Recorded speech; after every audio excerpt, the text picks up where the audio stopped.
Winarningan si Wembanyama after ng Game 6 dahil sa hindi ito humarap sa media para magpa-interview. Marahil dala yun ng matinding frustration sa game maging sa nakakawalang ganang tawagan ng mga referee.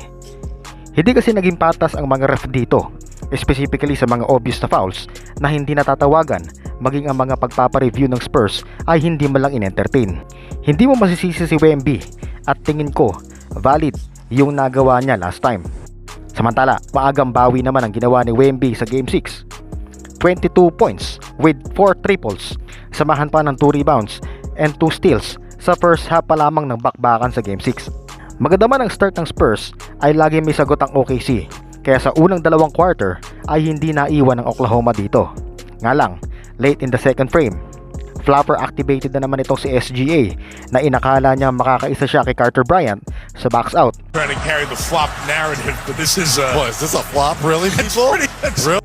Mission failed si SGA dito, mga ka-teammate. Nakakainis lang, dapat talaga pinagpa-fine ang mga nagpa-flop sa liga, lalong-lalo na itong si SGA dahil hindi magandang umiiral ito sa NBA. Anyway, kahit ganun ay solid defense ang ipinakita ng San Antonio Spurs sa bungad pa lamang ng duelong ito. Hindi nakakaporma ang mga slasher, inaalat din si SGA sa perimeter at kahit tutukan na, tina-challenge pa rin ng Spurs na nauuwi pa nga sa good D.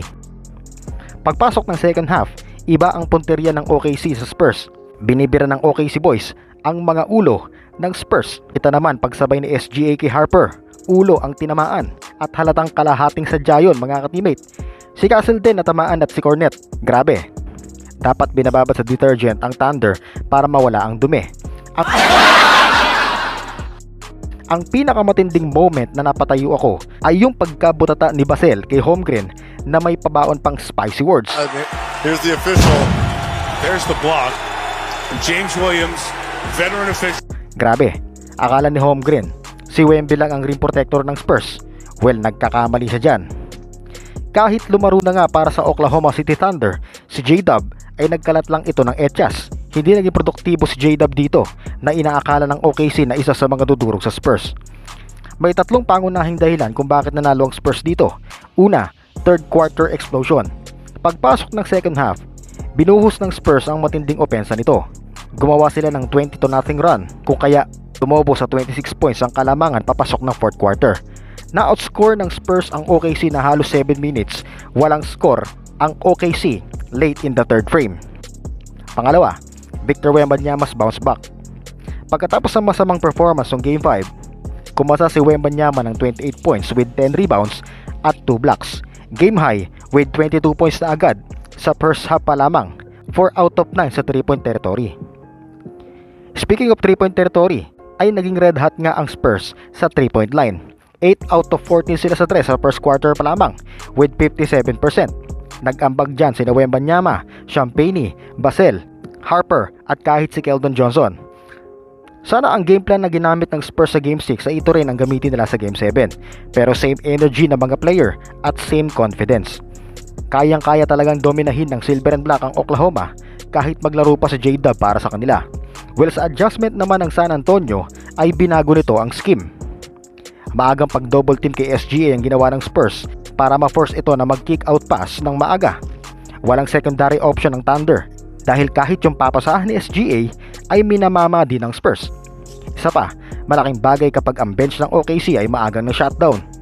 Therefore, habang maganda ang nilalaro ng Spurs sa opensa at depensa, walang matatakbuhan ng Thunder para bumalikat at agawin ang momentum. Bottom line dito ay hindi ready ang OKC sa do or die energy ng Spurs sa Game 6. Inakala siguro ng OKC na papabor sa kanila ang game kahit wala si Tony Brothers. Gusto ko din yung aggressiveness at fighting spirit ni Harper sa Game 6 na madalas nating nakikita lalo na sa mga games na nananalo ang Spurs. Sa mga drives kasi nito ay nabubulag at nasisira ang poise ng defender dahil sa pagiging crafty at left and right strength nito to finish the basket. Si Harper din ang pina-assignment kay McKinn para hindi ito makapag-contribute ng 20 plus points para sa Oklahoma.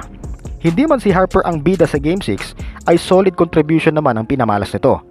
Anyway, maaaring mahirapan ang Spurs sa Game 7 lalo na kung hindi nila masusungkit ng maaga ang momentum.